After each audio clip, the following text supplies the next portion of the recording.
শাওন, আপনাকে ধন্যবাদ। আপনি যেমনটি রাজধানী থেকে জানাচ্ছিলেন, এই মুহূর্তে রয়েছি সাভারের জাতীয় স্মৃতিসৌধে এবং জাতীয় স্মৃতিসৌধে কিন্তু এখন নিরাপত্তার চাদরে ঢেকে দেওয়া হয়েছে। এবং আমরা যদি আপনাদের দেখাই যে দীর্ঘ 17 বছর পর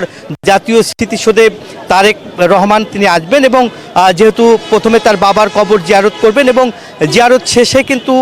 যে সেখান থেকে নেতাকর্মীদের নিয়ে কিন্তু জাতীয় স্মৃতিসৌধে আসবেন এবং জাতীয় স্মৃতিসৌধে কিন্তু এখন আপনাদের যদি আমরা দেখাই যে পুরা নিরাপত্তার চাদরে কিন্তু ঢেকে দেওয়া হয়েছে এবং প্রায় 2500 আইন শৃঙ্খলা বাহিনী 4 স্তরের নিরাপত্তা জোরদার করা হয়েছে। পাশাপাশি ঢাকা জেলার যে পুলিশ এবং ঢাকা জেলা পুলিশ কিন্তু তাদের নিরাপত্তার জন্য কিন্তু যে জাতীয় স্মৃতিসৌধের ভিতরে যে স্কোয়াড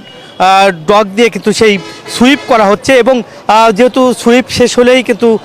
দায়িত্ব বুঝে দিয়েছেন অলরেডি গণপূর্ত বিভাগ কিন্তু দায়িত্ব বুঝে দিয়েছে এবং সেটি কিন্তু এখন তারেক রহমান তিনি জাতীয় স্মৃতিসৌধে আসবেন এবং তারেক রহমান আশাকে কেন্দ্র করে ঢাকা আরিচা মহাসড়ক এবং জাতীয় স্মৃতিসৌধের 108 হেক্টর জমির চারপাশেই কিন্তু নিরাপত্তার চাদরে ঢেকে দেওয়া হচ্ছেন। একই সঙ্গে কিন্তু আশেপাশে যেসব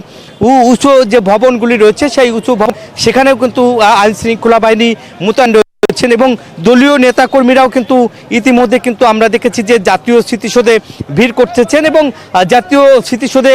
বিভিন্ন ব্যানারের তারেক রহমানের যে পতাকা হাতে করে নিয়ে কিন্তু তারা জাতীয় স্মৃতিসৌধে তারা এসেছেন এবং আইন শৃঙ্খলা বাহিনী আমাদেরকে যেটা জানিয়েছেন যে ঢাকা আরিচা মহাসড়কের দুই পাশেই কিন্তু